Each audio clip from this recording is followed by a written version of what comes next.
My brother hosted a barbecue on our wedding anniversary, and my wife still went. What would you do if, on your wedding anniversary, the one person who promised to love and cherish you chose a backyard barbecue over you? That's exactly what happened to me. I planned the perfect night romance, candlelight, the works, but my wife didn't even blink before ditching me. So I made a decision that changed everything.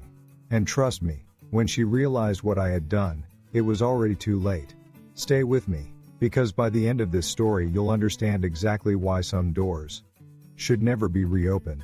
I sat on the edge of our bed, the late afternoon sunlight pouring through the window, casting a golden glow on the room that had once been our sanctuary. The leather band of my watch was cool against my wrist, as I ran a hand through my hair, staring at the reflection of myself in the mirror across the room. It was funny how everything could look exactly the same, and yet feel so completely different. On the dresser sat the velvet box I'd picked out weeks ago. A small, carefully chosen piece of our history encapsulated in the gold necklace inside. I'd imagined this moment a dozen times over. Rehearsed the words I would say to her. Pictured the way her eyes would light up when I handed it to her. I wanted it to be perfect. 7 years of marriage. 7 years of memories, good, bad, but always ours. And now, here I was, running my thumb along the smooth edge of that box, the excitement that once filled me replaced by a gnawing sense of unease. I glanced down at the note I'd scribbled on a small sheet of paper earlier that morning. Just a few words, nothing too elaborate. I love you.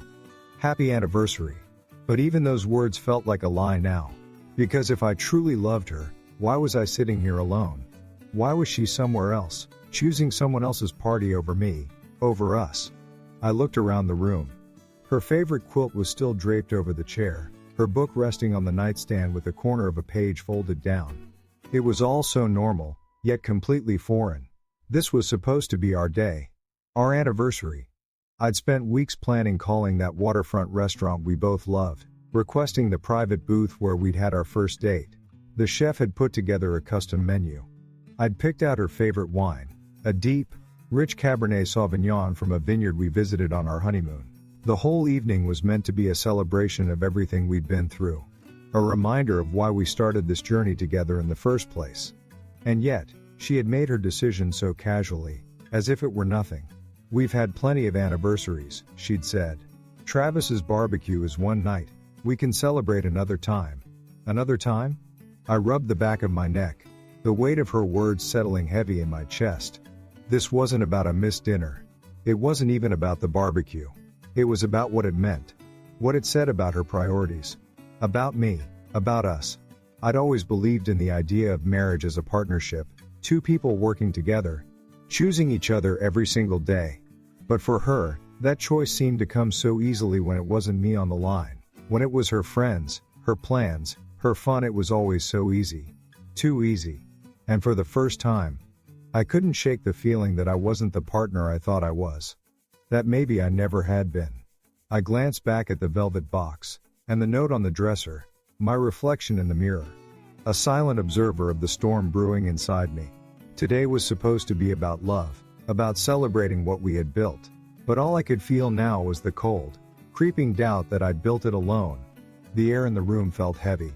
I stood, pacing to the window and back again, my shoes barely making a sound on the carpet. Outside, the world carried on as if nothing had changed. Cars passed by on the street below. Neighbors chatted on their porches. A lawnmower buzzed somewhere in the distance. The everyday sounds of life going on. But inside, I felt like everything had stopped. I leaned against the window frame, staring out at the fading sun. In a few hours, the restaurant would be waiting, the table set, the candles lit. The staff would smile as they poured the wine, and they'd ask if my wife would be joining me shortly. What would I say? She's at a barbecue? She thought this wasn't important enough? I swallowed hard, my throat dry despite the water bottle I'd emptied earlier. Maybe it was my fault. Maybe I'd pushed too hard, expected too much. 7 years is a long time. People change, relationships shift, but should it be this hard? Should it feel this one-sided? The thought churned in my mind, stirring up memories I'd tried to ignore. The times she came home late without calling.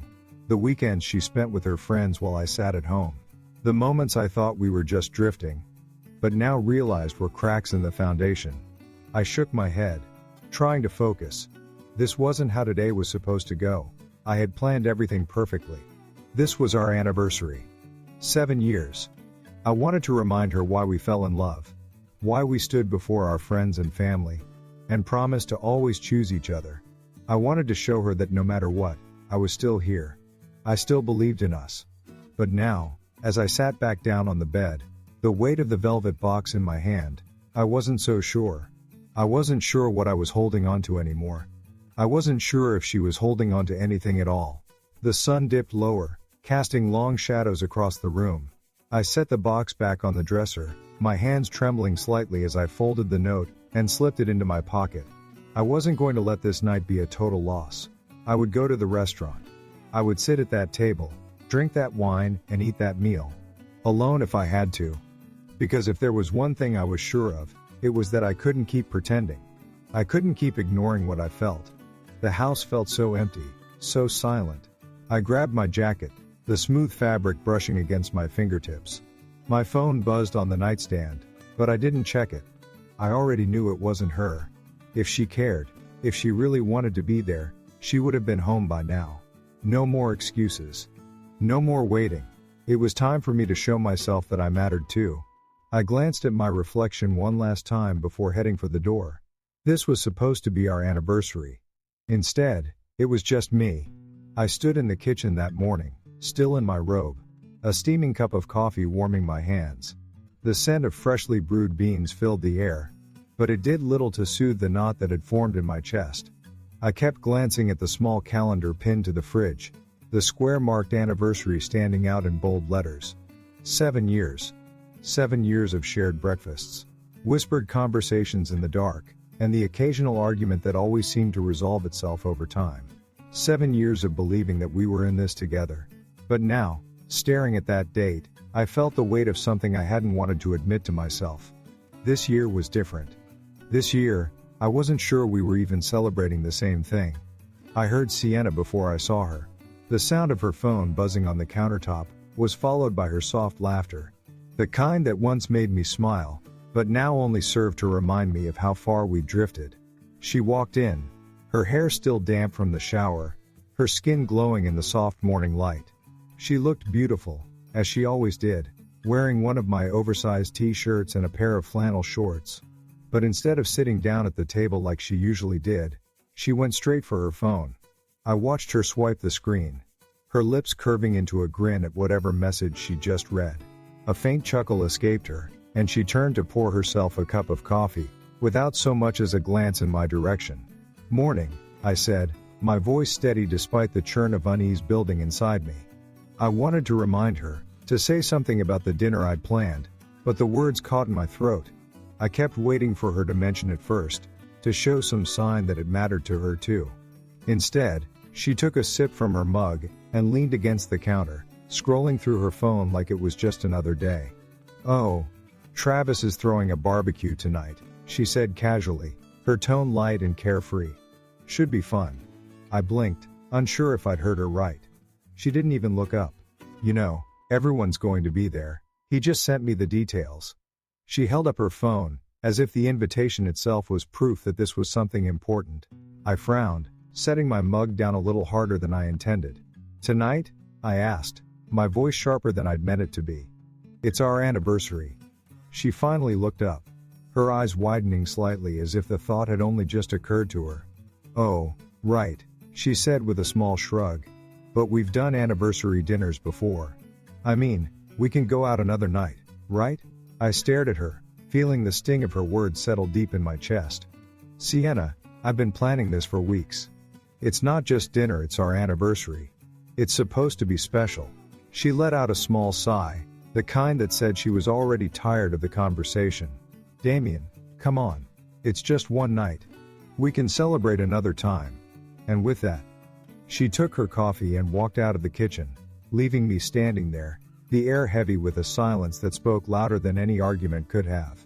I leaned against the counter, gripping the edge until my knuckles turned white. The anger I felt was immediate and sharp, but it was quickly replaced by something colder, more painful. This wasn't just about a missed dinner.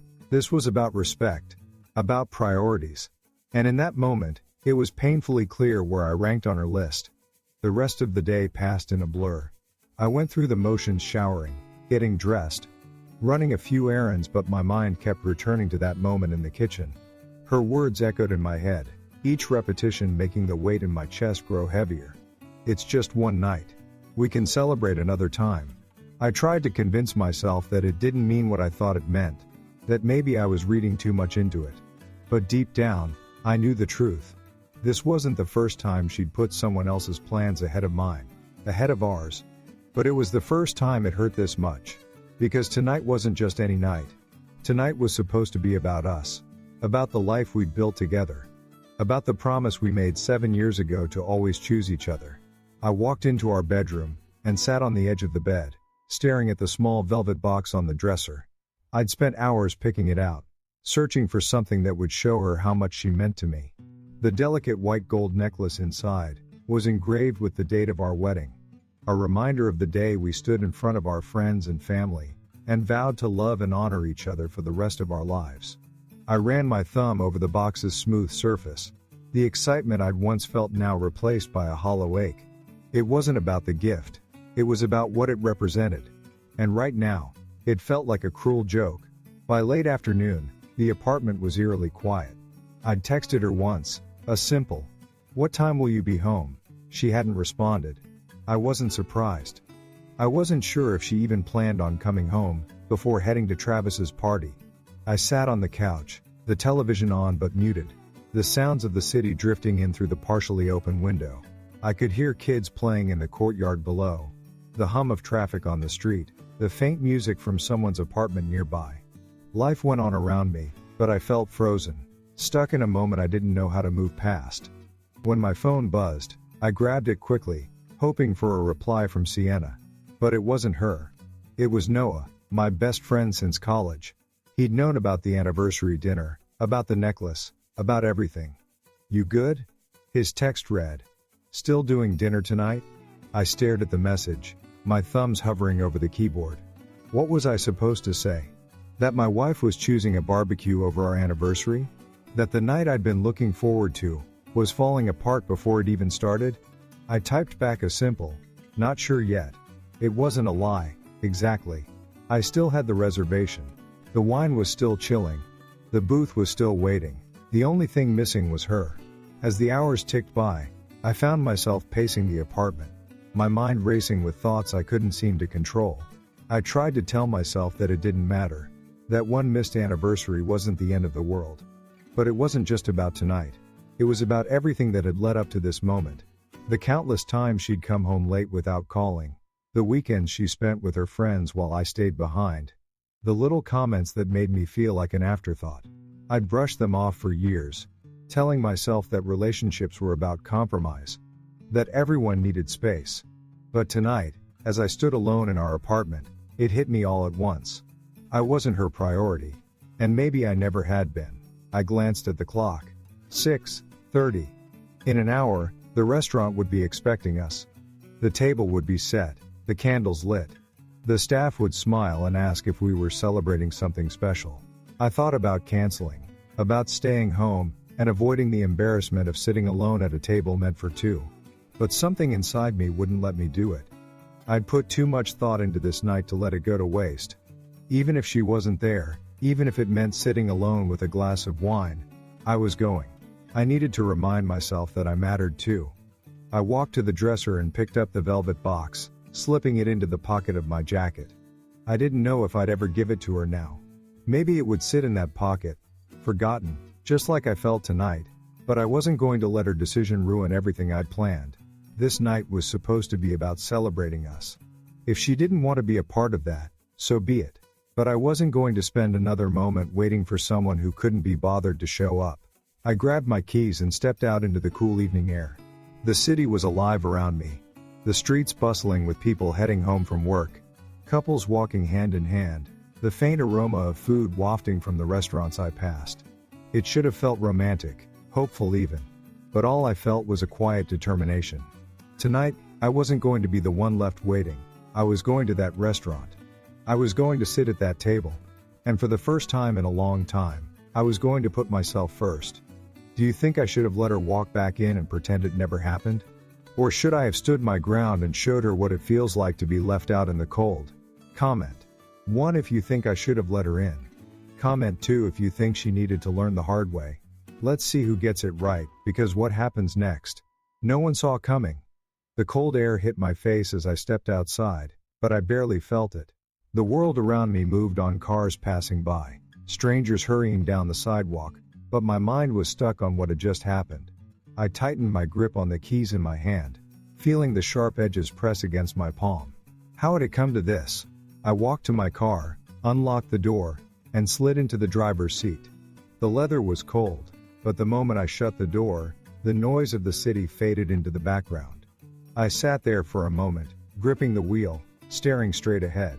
This was supposed to be our night, our anniversary. And yet, here I was, alone. I thought about texting her again. Maybe I should have said more. Maybe I should have made her understand just how much this meant to me. But the more I replayed our conversation, the more I realized that it wouldn't have mattered. She didn't forget. She just didn't care enough. That thought burned in my chest, more painful than any argument we'd ever had. I'd always told myself that we were partners, that she loved me just as much as I loved her. But the truth was, I wasn't her priority. Not tonight. Not anymore. And I wasn't sure I ever had been. I turned the key in the ignition, the engine roaring to life. The dashboard lights flickered on, and I glanced at the clock. It was almost time. I shifted into gear and pulled out onto the street, heading toward the restaurant. The drive felt surreal. The city lights blurred past me, their reflections dancing across the windshield. I could see couples walking hand in hand, laughter spilling out from the bars I passed. It was the kind of night that should have been filled with celebration, with love. But instead, it felt empty. As I drove, memories of our past anniversaries flooded my mind. I thought about the year we went to that little cabin in the mountains. Just the two of us. We'd spent the entire weekend talking, laughing, reconnecting. It felt so natural back then, so easy. I thought about the time we stayed up all night in that cheap motel, drinking wine and playing cards until the sun came up. We didn't have much, but we had each other. Those memories felt like they belonged to a different life. A different version of us. The us that I thought would last forever. But somewhere along the way, things had changed. She had changed. Or maybe I was just seeing her more clearly now. I reached the restaurant and pulled into the parking lot. The valet approached, but I waved him off, parking the car myself. As I stepped out, I caught a glimpse of my reflection in the window of a nearby car. I looked older, more tired than I remembered. My shoulders were tense, my jaw tight. This wasn't how I'd pictured tonight. I adjusted my tie, straightened my jacket, and walked toward the entrance. The warm light spilling out onto the sidewalk was inviting, almost comforting. For a moment, I hesitated. Maybe I should just leave. Maybe sitting at that table alone would only make things worse. But something inside me refused to back down. I had put so much into this night, into this relationship. I wasn't going to let her absence take everything away. I stepped inside, the warmth of the restaurant wrapping around me like a blanket. The smell of roasted garlic and seared meat hit me immediately, mingling with the soft notes of jazz playing in the background. The hostess greeted me with a smile, her eyes flicking to the empty space beside me. "Just one tonight?" she asked, her voice polite, but curious. I nodded, forcing a smile. "Just one." She led me to the booth I'd reserved, the one tucked away in the corner with a view of the waterfront.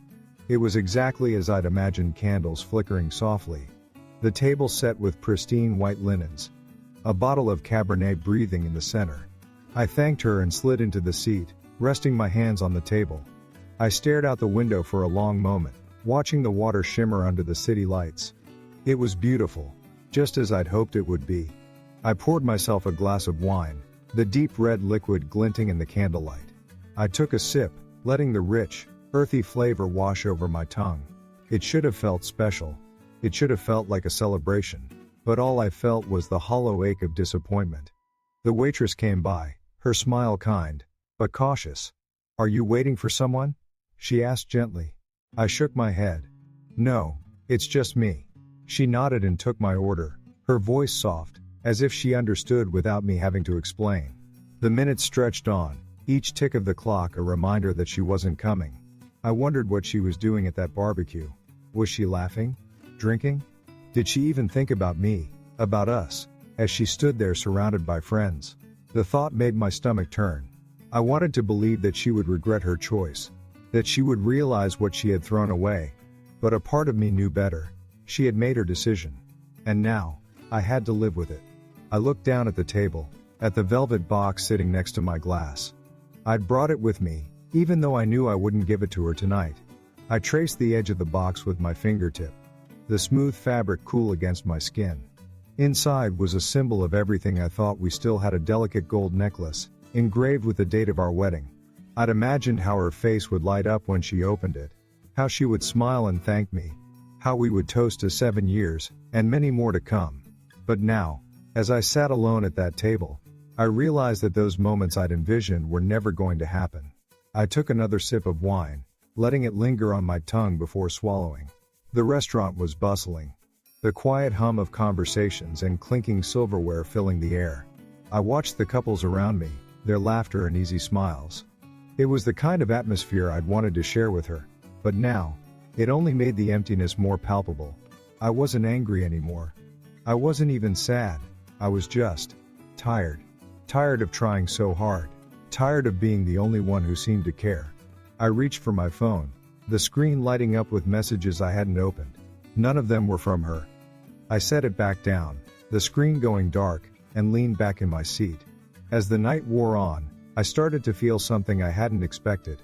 It wasn't relief, exactly, but a sense of clarity. I wasn't here for her anymore.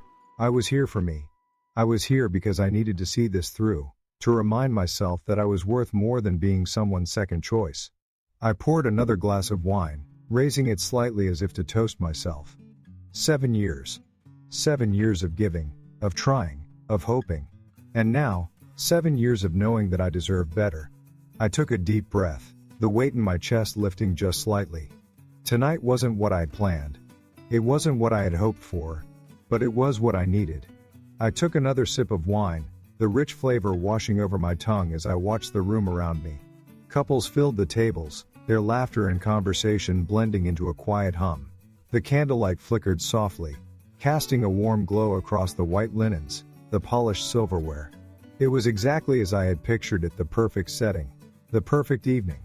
Only, it wasn't perfect. I sat alone, my plate untouched, my gaze drifting toward the empty seat across from me.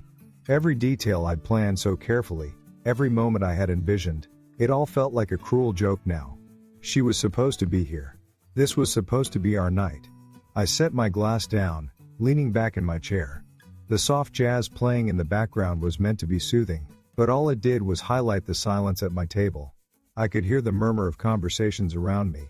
Snippets of people sharing stories, celebrating anniversaries, birthdays, just enjoying the night with the ones they loved. The way it should have been for us. The way it used to be. I stared down at the small velvet box on the table, its deep blue fabric catching the faint light. I'd picked it out weeks ago, imagining the look on her face when she opened it. I wanted to surprise her, to remind her of what we had built together, to show her that no matter how many years passed, she still meant the world to me. But now, as I ran my fingers over the box, I couldn't help but wonder if I had been holding on to something that wasn't there anymore. The thought was like a weight pressing down on my chest. I glanced up at the doorway, half expecting her to walk through it, to tell me she was sorry, that she had made a mistake, but she wasn't coming. I knew that. She was at Travis's barbecue, laughing with her friends, surrounded by people who didn't even know it was our anniversary. People who didn't care. I reached for my glass again, taking a long sip before setting it down.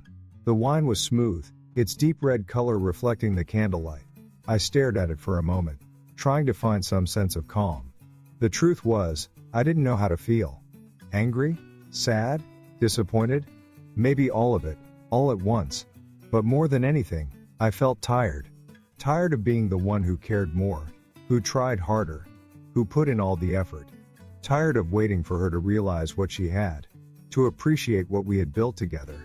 I had given her everything I had, every ounce of love, every moment of my time, and for what? To sit here alone on a night that should have been about us? I thought back to the early years, to the way we used to be. The way she used to look at me, like I was the only person in the world. The way we used to laugh at the smallest things. The way we would stay up late talking about our dreams. Our plans for the future. I wanted so badly to believe that those moments still meant something to her. That deep down, she still felt the same way. But the more I thought about it, the more I realized that I had been holding onto a memory. A version of her that didn't exist anymore. The woman I fell in love with. The woman who once made me feel like I could do anything. She was gone. Or maybe she had just changed. Maybe I had changed too. I looked around the room again, at the happy faces, the clinking glasses, the easy smiles. I felt like a stranger, like I didn't belong here anymore. This was supposed to be a night of celebration, a night of love and connection. Instead, it felt hollow, like I was going through the motions of something that no longer held meaning. I took another sip of wine, trying to push the thoughts away, trying to focus on anything but the empty seat across from me. But no matter how hard I tried, I couldn't escape the truth. She wasn't here. She didn't choose me, and that hurt more than I ever thought it could. I glanced at my phone, the screen lighting up with a new message. For a split second, my heart leapt, thinking it might be her. But it wasn't. It was just a friend asking how the night was going. I set the phone down, the light fading as the screen went dark. I didn't know what to say. How could I explain that I was sitting here alone? That the woman I had spent 7 years of my life with had chosen something else over us? I didn't want to admit it to anyone, let alone myself. I picked up the velvet box again, turning it over in my hands. I had imagined giving it to her, watching her eyes light up, hearing her say how much she loved it. But now, it felt like a reminder of what could have been, of what should have been. I placed it back on the table, my chest tightening with every passing moment. I tried to tell myself that this didn't define us, that one missed anniversary didn't mean the end. But deep down, I couldn't shake the feeling that this was more than just one night. This was a pattern, a habit, a reflection of how little she valued what we had. I thought about the times she had been late, the weekends she spent away, the moments when I felt like I was competing for her attention. It wasn't just this barbecue. It was everything. I leaned back in my chair, closing my eyes for a moment, letting the sounds of the restaurant wash over me. I wanted to feel something: anger, sadness, anything that would help me make sense of it all. But all I felt was emptiness. I opened my eyes and looked at the empty seat again. It was just a chair, just a piece of furniture. But tonight, it symbolized so much more. It was a reminder that I was alone in this, that I had been alone for a long time. I poured myself another glass of wine, the deep red liquid swirling in the glass. I held it up, the candlelight reflecting off the rim, and for a moment, I thought about toasting to something. To the years we had shared, to the love I thought we had, to the man I had tried so hard to be. But the words caught in my throat. What was there to celebrate? I set the glass down, my hand trembling slightly. I didn't know what to do, what to say, how to move forward. All I knew was that this night, this moment, felt like a turning point. A realization that no matter how much I loved her, no matter how much I tried, it wasn't enough. I took a deep breath, the air heavy in my lungs.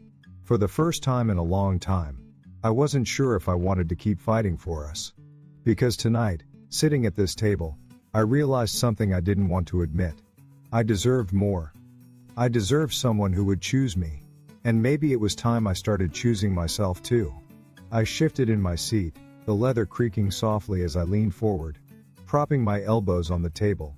The flickering candlelight reflected off the untouched silverware, the delicate folds of the napkin still perfectly placed next to my plate. It was quiet now, at least in my corner of the restaurant. The laughter from nearby tables felt muffled, distant, like it was happening in another world. I took a slow breath, glancing at the empty seat across from me. I'd been staring at it for so long that I could practically see her sitting there. Could almost hear her voice, the way she used to lean in close when she spoke, like the rest of the world didn't matter. Only, it never really happened that way, did it? Not for a long time. I shook my head, reaching for my wine glass again. The deep red liquid swirled as I tilted it, catching the soft glow of the overhead lights. It tasted dry, smooth, but there was no pleasure in it now. It just filled the silence, Gave me something to do with my hands. I set the glass down and rubbed my temples. This wasn't how tonight was supposed to go. I'd been picturing it for weeks, her smile when she saw the necklace, the warmth in her eyes when she realized how much thought I'd put into everything. I'd imagined the easy conversation, the jokes we'd share over dinner, the feeling of connection we hadn't had in so long. But instead, I was here alone, wondering if I'd ever really known her at all. I reached for my phone, hesitating before unlocking it. My thumb hovered over her name in my contacts list. Should I call her? Demand an explanation? Ask why she thought a backyard barbecue was more important than our anniversary. But even as I thought about it, I already knew what she'd say. It's just one night, she'd told me. We've had plenty of anniversary dinners. This doesn't mean anything. I clenched my jaw, the words echoing in my head. It didn't mean anything? I'd spent weeks planning this night. I'd chosen that booth because it was where we had our first date. I'd asked the chef to recreate the dish she'd raved about, the one she said she could never forget. I'd picked out her favorite wine, the one we'd shared on our honeymoon. I'd done everything to make tonight special, and she brushed it off like it was nothing. How could she say it didn't mean anything? I set the phone down and stared at the empty seat again. No matter how many times I tried to understand, I couldn't wrap my head around it. It wasn't just about tonight. It was about the way she'd been pulling away for months, maybe years. I'd chalked it up to stress, to work, to life getting in the way. I'd told myself that we were just in a rough patch, that things would get better. But now, sitting here alone, I had to wonder if this was who she'd always been. Had I been blind to it all along? Had I ignored the signs because I didn't want to admit that the woman I loved wasn't the person I thought she was? A couple passed by, laughing softly as they held hands. I watched them out of the corner of my eye, the way she leaned into him, the way he smiled at her like she was the only person in the room. That used to be us. I could still remember the first time I saw her, the way she caught my eye from across the room and held it. She had a way of making you feel like you were the most important person in the world. I fell hard and fast, convinced that she was the one. And for a while, it felt like she was. Those first few years were everything I'd hoped for, late night talks that lasted until dawn. Spontaneous road trips just because we could. Shared dreams about the future. But somewhere along the line, things changed. She changed. Or maybe I just finally saw her for who she really was. I pushed my chair back slightly, the legs scraping softly against the floor. The waitress approached, her polite smile not quite reaching her eyes. "Would you like to see the dessert menu?" she asked, her voice kind but cautious. I shook my head. "No thank you," I said quietly. She nodded and walked away, leaving me alone with my thoughts. I wasn't sure how much longer I could sit here, surrounded by happy couples, by people who still seemed to believe in love. The room felt too warm, too stifling. I loosened my tie and ran a hand through my hair, trying to calm the storm brewing inside me. Why did she have to go to that barbecue? Why couldn't she see how much this meant to me? I wasn't asking for the world. I wasn't asking her to give up everything. I just wanted one night. One night where she chose me, where she showed me that I mattered. But instead, she made it clear that I didn't. And that hurt more than I ever thought it would. I reached into my pocket and pulled out the velvet box. I turned it over in my hands, the soft fabric smooth beneath my fingertips. Inside was the necklace I'd chosen so carefully, the one engraved with the date of our wedding. It was supposed to be a reminder of the vows we made, of the love we promised to each other. I opened the box and stared at the delicate chain, the small pendant that glimmered in the light. I could still see the moment in my mind, the way I thought her eyes would light up, the way she'd smile and say, "You remembered." But that moment would never come, because she wasn't here. She was laughing with her friends, drinking cheap beer, standing around a grill. She wasn't thinking about me, about us, about what we were supposed to be celebrating. She wasn't thinking about me at all. I snapped the box shut and placed it back in my pocket. I took another sip of wine, the bitterness lingering on my tongue. The restaurant was quiet now, the earlier rush of diners beginning to thin out. I watched as the staff cleared tables, their movements efficient and practiced. It was late, I should go. But I couldn't bring myself to leave. Not yet. I didn't want to go home to an empty apartment, to the silence that would greet me when I walked through the door. I didn't want to face the reality that tonight was over, that she wasn't coming. that she didn't care. The waitress returned with the check, placing it gently on the table. "Whenever you're ready," she said softly. I nodded, slipping my credit card into the small leather folder. I waited as she walked away, the quiet hum of the restaurant filling the space around me. When she returned, I signed the receipt and handed it back to her, offering a small, tired smile. "Thank you," I said, my voice barely above a whisper. She smiled back, her eyes kind, and then she was gone. I stood slowly, straightening my jacket and tucking the box back into my pocket. As I walked toward the door, I glanced back at the table one last time. The candle had burned low, the wineglass still half full. It was a scene from the night I had planned, but it wasn't the night I got. I stepped outside, the cool night air hitting my face. I took a deep breath, letting it fill my lungs. The street was quiet now, the lights casting long shadows on the pavement. I started walking, not sure where I was going, but knowing I couldn't stay there any longer. As I walked away from the restaurant, the cool night air wrapped around me, a stark contrast to the warmth inside. I slipped my hands into my pockets, my fingers brushing against the small velvet box. The streetlights cast long shadows on the pavement, their faint hum filling the quiet between passing cars. I didn't know where I was going, but I knew I couldn't just go home. Not yet.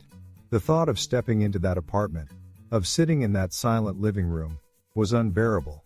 It wasn't just the emptiness, it was the finality of it all. The night I had spent weeks planning, the night that was supposed to bring us closer together, had turned into a reminder of how far apart we really were. I crossed the street, my footsteps echoing faintly in the stillness. The city seemed quieter than usual, as if the world was giving me space to think. But thinking was the last thing I wanted to do. My mind was a tangle of questions, doubts and anger. I thought about the look on her face when she'd mentioned the barbecue so casual, so nonchalant. As if our anniversary was just another day on the calendar. I thought about the times I'd stayed up late, waiting for her to come home from yet another gathering with her friends. I thought about the excuses, the "we'll celebrate later" promises that never seemed to materialize.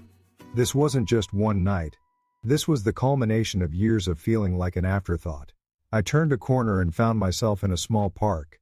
The faint scent of freshly cut grass lingered in the air, and the sound of a distant fountain provided a steady, soothing rhythm. I sat down on a bench, leaning forward with my elbows on my knees. The weight in my chest hadn't lifted. If anything, it had settled deeper, becoming something cold and heavy. I pulled out the box, turning it over in my hands. It felt absurd now. Carrying this gift meant to celebrate something that no longer felt worth celebrating. The necklace inside was simple, elegant, something I knew she would have loved. But what was the point? What good was a gift if the person you gave it to didn't value what it represented? I opened the box, the soft light from a nearby lamppost glinting off the gold chain. I traced the engraving with my thumb, the date of our wedding etched into the metal. I thought about that day, how nervous I was, how certain I felt that we were making the right choice. I remembered the way she looked at me as we said our vows, her eyes full of hope and love. I'd never questioned her commitment then. I believed her when she said she'd always choose me. But tonight, it was clear that those words no longer held the same weight, if they ever had. I closed the box and set it on the bench beside me. For a long moment, I just stared at it. Part of me wanted to leave it there, to walk away and let it become someone else's problem. But another part of me, the part that still held on to the hope that things could change, couldn't let it go. I picked it up again, gripping it tightly. If nothing else, it was a reminder of what I had tried to do, of what I had hoped for, a reminder that I had cared, even if she didn't. A soft breeze rustled the leaves above, and I leaned back against the bench, letting my head rest against the cool metal. The stars were faint tonight, barely visible through the haze of city lights. I thought about calling her again, but I already knew how that would go. She'd answer with a cheerful, "Hey," like nothing was wrong, like tonight wasn't our anniversary. And I'd sit there, listening to the sound of laughter in the background, knowing that she had chosen that over me. Again. No, I wouldn't call. I wouldn't give her the satisfaction of pretending everything was fine. Because it wasn't fine. It hadn't been fine for a long time. I thought about all the times I had excused her behavior. All the times I had convinced myself that things would get better. I'd told myself that relationships were about patience. about understanding. But tonight, as I sat alone in that restaurant, it hit me: patience only works when both people are trying. Understanding only matters when there's something to understand. I had been waiting for her to come around, to realize what we had, to remember why she chose me in the first place. But tonight proved that I had been waiting for someone who was never going to show up. A car passed by on the street, its headlights briefly illuminating the park. I watched it disappear down the road, its taillights fading into the distance. I wondered if she even noticed I was gone. Did she look around the barbecue, realize I wasn't there, and feel a pang of guilt? Or was she too busy laughing with her friends, enjoying the warmth of the fire, to even think about me? I wasn't sure which answer hurt more. The thought that she might not care at all was unbearable. But the idea that she did care, and still chose to stay, was even worse. I stood up, slipping the box back into my pocket. I didn't know where I was going, but I couldn't stay here. The park, the bench, the quiet, it was too much. I needed movement, something to distract me from the storm raging in my head. As I walked, my thoughts circled back to the same question: what was I supposed to do now? How do you move forward when the person you love most makes it clear that you're not their priority? I didn't have an answer. All I knew was that tonight was a turning point. Tonight, I realized that I couldn't keep waiting. I couldn't keep hoping that things would change. Because she had shown me exactly where I stood. And it wasn't where I thought I'd be. The city lights blurred as I walked. The noise of the streets fading into a dull hum. I felt detached, as if I were watching myself from a distance. This wasn't how our story was supposed to go. I had always believed that we were in this together, that no matter what, we would find our way back to each other. But now, for the first time, I wasn't sure. Maybe I had been wrong all along. Maybe the love I thought we had was just a memory, something that had faded long ago. And if that was true, then what was I holding on to? I stopped for a moment, looking up at the faint outline of the moon. The air was cool against my skin, the night still and quiet.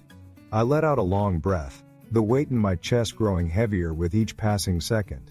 I wasn't ready to let go, but I wasn't sure I had a choice. I gripped the steering wheel tightly, my knuckles turning white as the faint vibration of the engine hummed under my hands. The silence inside the car was deafening. I could hear every sound: the creak of the leather seat as I shifted, the faint rustle of the loose change in the cufolder, even the soft buzz of the air conditioner. Outside, the city lights blurred into a wash of neon and street lamps, a surreal canvas that barely registered. My mind was elsewhere. My stomach churned, a heavy knot twisting tighter with every mile I drove. I wasn't sure where I was going. I just knew I couldn't go home. Not yet. Not after tonight. I couldn't bear the thought of walking through that door, into the silence that would greet me. The silence that had been growing louder and louder with each passing year. My heart thudded in my chest, a dull, rhythmic reminder that I was still here, still breathing, still trying to make sense of what had happened. I thought about her, about what she must be doing right now. Was she laughing? Surrounded by friends? Oblivious to the plans I'd made, the effort I'd put in? Or was she thinking of me, feeling even the slightest hint of regret for choosing that barbecue over our anniversary? I knew the answer before I even finished the thought. She wasn't thinking of me. Not tonight. I took a deep breath, the air sharp and cool as it filled my lungs. My hands eased their grip on the wheel, but the tension in my chest remained. I glanced at the empty passenger seat, at the ghost of what should have been. The drive to the restaurant was supposed to be filled with light conversation. Her laughter as we reminisced about our first date. The anticipation of a romantic evening ahead. Instead, the seat beside me sat empty, a glaring reminder of everything that had gone wrong. My phone buzzed on the console, the screen lighting up with a message. My chest tightened as I reached for it. A sliver of hope fluttering that maybe, just maybe, it was her. But when I saw the name, the flutter died. It wasn't her. Of course it wasn't. I put the phone down without opening the message, my jaw clenched. I didn't need to read it. I didn't need more reminders of how alone I was tonight. As the car rolled to a stop at a red light, I rested my forehead against the steering wheel. My eyes closed. For a moment, I let myself feel it all. The anger, the disappointment, the hurt. I let the silence engulf me, let it press down on me until I couldn't breathe. And then I straightened, the light turning green, the car lurching forward as my foot pressed the accelerator. I was done feeling sorry for myself. If she didn't care enough to show up, if she didn't care enough to even send a text or make a call, then why should I care anymore? My grip on the wheel tightened again, but this time it wasn't out of despair. It was resolve. I wasn't going to sit in that restaurant alone, drowning in self-pity. I wasn't going to let her choices dictate how I spent my night. She made her decision. I could make mine. I glanced at the velvet box on the seat beside me, the small package that was supposed to be a symbol of our love, our commitment. It felt so heavy now, as if it held all the weight of our crumbling relationship. I thought about throwing it out the window, about leaving it behind as a final act of defiance. But I couldn't, not yet. Something in me still clung to the hope that it wasn't over, that there was a way back from this. I hated that part of me, the part that still believed in her, in us. But no matter how much I wanted to let go, I couldn't. Not yet. The city blurred past as I drove, the lights streaking like comets against the darkened skyline. My mind raced with thoughts I couldn't control. Memories of the early days, when we couldn't get enough of each other. The late night talks, the laughter, the way she used to look at me like I was her whole world. And then the memories of the past year, the distance that had crept in, the excuses, the way she always seemed to have something more important than us. I tried to pinpoint the moment it all changed, the moment I started feeling like an option instead of a priority. But it wasn't just one moment. It was a slow erosion, a gradual shift that I hadn't wanted to see. I had ignored the signs, told myself it was just a phase, that we would get through it. But tonight, as I drove through the empty streets, I couldn't ignore it anymore. We weren't the same. She wasn't the same. And maybe, neither was I. The restaurant wasn't far now. I could see the glow of its neon sign in the distance, the warm light spilling out onto the sidewalk, where couples strolled hand in hand. It should have been comforting. That familiar sight, the place where we had our first date, where we celebrated so many milestones. But tonight, it felt different. It felt like a mockery. I pulled into the parking lot, the crunch of gravel under the tires filling the quiet car. I turned off the engine and sat there, staring at the building. I could see the tables inside, the candles flickering, the soft glow of the overhead lights. I imagined her sitting there across from me, smiling as we toasted to 7 years. But that was just a fantasy. The reality was that she wasn't here. She was at a barbecue, surrounded by friends, laughing at jokes that didn't include me. I let out a long breath, my chest heavy. I could go inside. I could sit at that table, eat the meal I had carefully planned, drink the wine I'd chosen just for her. I could pretend that I didn't care, that her absence didn't hurt. But the thought of sitting there alone, of watching happy couples around me, was too much. I leaned back in the seat, my hands resting on the steering wheel. For the first time in a long time, I felt truly alone. And for the first time, I wasn't sure if I could keep holding on. I stepped out of the car and stood still for a moment, letting the cold night air settle around me. The restaurant loomed just a few steps away, glowing softly under the string lights wrapped around the awning. I could see the couples through the window, their silhouettes moving in time with the gentle hum of conversation, and the occasional sparkle of laughter. My heart was still pounding, my chest tight as if I'd been running, though I'd done nothing but sit there, trapped in my thoughts. I should have gone home. I should have turned the car around, and spared myself the embarrassment of walking into that place alone. But I didn't. I couldn't. I wasn't ready to face the empty apartment, the silence, the reality that tonight was nothing more than a reminder of how far apart we'd grown. The door chimed softly as I pushed it open, and I stepped inside, the warmth of the room rushing over me like a wave. A hostess greeted me with a polite smile, but her eyes flicked ever so briefly to the empty space beside me. "Just one tonight?" she asked. I nodded, unable to bring myself to say the words. She led me to the booth I'd reserved, the same one we had shared on our first date. Back then, it had felt like the beginning of something extraordinary. I'd held her hand under the table, our knees brushing as we laughed and talked like we'd known each other forever. Now, as I slid into the seat, the contrast was too much. The table seemed bigger, the booth wider. Or maybe it was just that she wasn't there to fill the space. I stared at the candle in the center of the table, the flame dancing gently, casting small shadows on the white tablecloth. The waitress came by, offering me the menu, her voice kind and measured. "Would you like to start with a drink?" I nodded, ordering the Cabernet I'd chosen for tonight. It was supposed to be her favorite. The memory of her saying how much she loved that wine came back to me. The way her eyes had lit up when she first tasted it on our honeymoon. I poured a glass as soon as it arrived, the deep red liquid shimmering in the soft light. I took a sip, closing my eyes, trying to lose myself in the taste. But no matter how good the wine was, it couldn't drown out the thoughts swirling in my head. My phone sat on the table beside my hand, a silent presence I couldn't ignore. I hadn't heard from her since this afternoon, since she'd brushed off our anniversary like it was an afterthought. I thought about texting her, about asking her to come, to meet me here. But the words wouldn't come. What was the point? She'd made her choice. She was at that barbecue, laughing, talking, surrounded by people who didn't give a damn about us. Maybe she didn't either. I took another sip of wine, letting it linger on my tongue before swallowing. The warmth spread through me, but it didn't touch the cold knot in my chest. I glanced around the room, at the other tables filled with couples. They were leaning in close, sharing quiet words and smiles. It was the kind of atmosphere I'd wanted for us tonight. The kind of night we'd had in the past, when things were simpler. When she still looked at me like I mattered. I tried to remember the last time we'd had a night like that, but the memory felt distant, hazy. The years had slipped by so quickly, and somewhere along the way, we stopped reaching for each other. I wondered if she even noticed, if she even cared. The waitress returned, and I placed my order, choosing the same dish we'd shared on that first date. It felt strange, eating alone.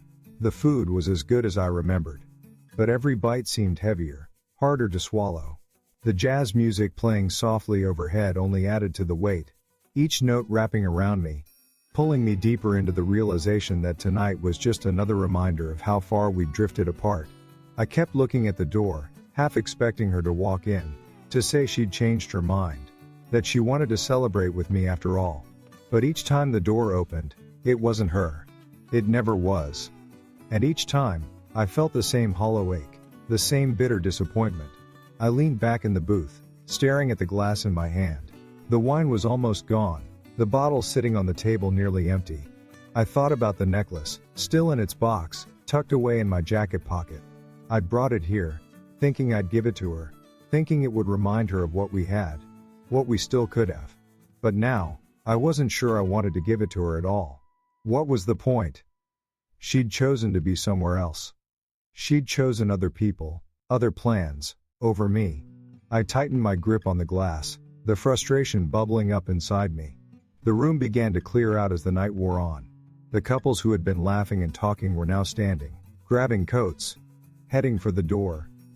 Soon, it was just me, the waitress clearing the last of the plates from nearby tables. She stopped by to check on me, her voice soft. "Can I get you anything else?" I shook my head. "No, thank you." She nodded and left me alone again, her footsteps fading into the background. I stared out the window, watching the streetlights blur in the rain that had started to fall. It was quiet now, the hum of the city reduced to a faint whisper. I couldn't sit here any longer. The table, the candle, the empty seat across from me, it was too much. I finished the last of my wine, took a deep breath, and slid out of the booth. I left enough cash to cover the bill and walked to the door, the cold air hitting me as I stepped outside. I stood there for a moment, the rain misting against my skin, the city lights reflecting off the wet pavement. I glanced back at the restaurant, at the booth where I'd spent the evening trying to hold on to something that wasn't there. I turned away, shoving my hands into my pockets, and started walking. As I stepped out into the cool night, the weight of everything that had happened finally settled on my shoulders. I paused under the awning, the rain lightly misting against the pavement.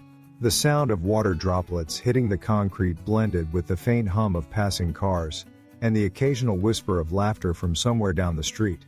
I stood still, hands deep in my pockets, staring at the sidewalk in front of me. The whole evening had been a blur, a whirlwind of emotions that left me drained and unsure of what to do next. But now, as the world around me quieted down, the clarity I'd been avoiding started to seep in. I began to walk, my footsteps echoing faintly against the wet pavement. Each step felt heavier than the last, as if the ground itself was weighing me down. The rain wasn't heavy, just enough to dampen my jacket and add a chill to the air. I passed a few couples huddled under umbrellas, their voices low but happy, their laughter cutting through the stillness of the night. I looked away, focusing on the ground ahead, unwilling to meet their eyes. It wasn't that I was ashamed, no, I didn't have anything to feel ashamed of. But seeing those couples, those moments of shared connection, only reminded me of what I'd lost, of what I no longer had. The box in my pocket felt heavier with each step. I resisted the urge to take it out, to look at it again. I knew what it represented, what it was supposed to represent, and that knowledge made it all the harder to carry. I'd spent so much time picking it out, imagining the moment I'd give it to her, the look on her face, the smile that would light up her eyes. Now it just felt like a cruel joke, a piece of jewelry meant for a celebration that would never happen. But I couldn't bring myself to throw it away. Not yet. Not here. It felt too final. Too much like admitting defeat. The streets began to empty as the hour grew later. Shops turned off their lights, and the sidewalks became quieter, lonelier. The rain was starting to pick up, the gentle mist turning into a steady drizzle that made the air even colder. I pulled my jacket tighter around me, but it didn't help much. My thoughts were louder now, filling the silence that the city once provided. I thought about her, what she was doing. If she even realized what tonight was supposed to mean. Did she think of me at all? Did she feel even a hint of guilt for not showing up? For choosing that barbecue over us?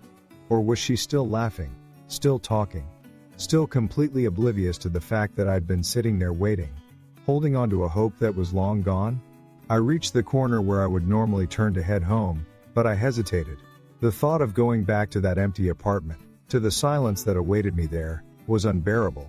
I kept walking, letting my feet guide me wherever they wanted to go. The rain began to soak through my jacket, but I didn't care. It wasn't the cold that bothered me.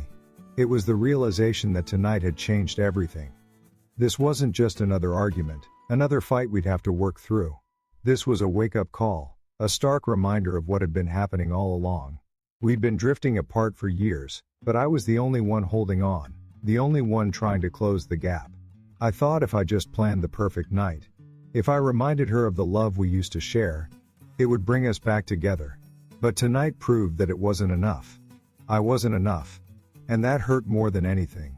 It wasn't just the disappointment of her absence, it was the realization that she didn't value what we had, that she didn't see it the way I did. I'd been fooling myself, clinging to a memory of us that didn't match the reality. I stopped in my tracks, the rain dripping from the brim of my hat. The weight in my chest was almost suffocating now, the knot in my stomach tightening with each passing moment. I took a deep breath, letting the cold air fill my lungs, trying to steady myself. But the pain didn't go away. For years, I'd been the one making compromises, bending over backwards to make her happy. I'd accepted her excuses, her late nights out, her friends always taking priority. I told myself it was just a phase, that she'd come around, that she'd remember why we got married in the first place. But tonight, for the first time, I saw it clearly. She wasn't going to change. She wasn't going to come back. And I couldn't keep living in denial. Couldn't keep hoping for something that would never be. The rain fell harder now, and I found myself standing in front of a park I hadn't been to in years. It was empty. The benches slick with water, the trees swaying gently in the wind. I walked inside, following the familiar path, the sound of my shoes squishing against the wet ground. The park had been one of our favorite places back when we first started dating. We used to come here on lazy Sundays, sitting on the benches, talking about the future, dreaming about what our lives would look like together. I stopped at the bench where we had carved our initials so many years ago. The carving was still there, though faded and worn by time and weather. I ran my fingers over it, the rough edges of the wood biting against my skin. The memory of that day was so vivid, so clear. We were so happy then, so sure of ourselves. We thought we had it all figured out. But now, as I stood there alone, it felt like a different lifetime. I sat down on the bench, not caring that it was wet, that the rain was still falling. I pulled out the velvet box, holding it in my hands, turning it over and over. I opened it again, staring at the necklace inside. It was beautiful, just like I'd imagined it would be. But now it felt meaningless, a symbol of something that no longer existed. I thought about leaving it there, placing it on the bench and walking away. But something in me couldn't let go. Not yet. I closed the box and slipped it back into my pocket. It wasn't time. Not tonight. The rain continued to fall, the steady rhythm almost hypnotic. I sat there for what felt like hours, letting the weight of everything wash over me. The anger, the sadness, the disappointment, it all swirled together, leaving me exhausted. I leaned back, looking up at the dark sky. The city lights reflected off the clouds, casting a faint orange glow. I didn't know what tomorrow would bring. I didn't know if she would ever realize what she had done, if she would ever understand how much this hurt. But one thing was certain, I couldn't keep living like this. I couldn't keep waiting for someone who wasn't willing to meet me halfway. I had to let go. Not of the love we once shared, but of the idea that it could still be what it used to be. I had to accept the truth, no matter how much it hurt. I stood up from the bench, the rain still falling. I didn't know where I was going, but I started walking. Away from the park, away from the memories, away from the pain. It was time to move forward. And just like that, it was over. I didn't just teach her a lesson. I walked away, leaving her to finally understand what it felt like to be the one left behind. She thought she had all the time in the world to make things right. But some mistakes come with a price. So now, I have a question for you. If someone disrespected your love, your time, your commitment, would you have done the same? Let me know in the comments, because in life, one thing is certain: no late arrivals. No exceptions. In this country, we value respect, loyalty, and showing up for the people we love. I've learned the hard way that no matter how much effort you put in, it has to be mutual. If someone isn't willing to meet you halfway, they're telling you where you stand. The lesson is simple. Never take people for granted, and never let them treat you as an afterthought. Prioritize the ones who value your time, your love, and your efforts, because when you do, you'll surround yourself with relationships that truly matter. And that's something worth holding on to.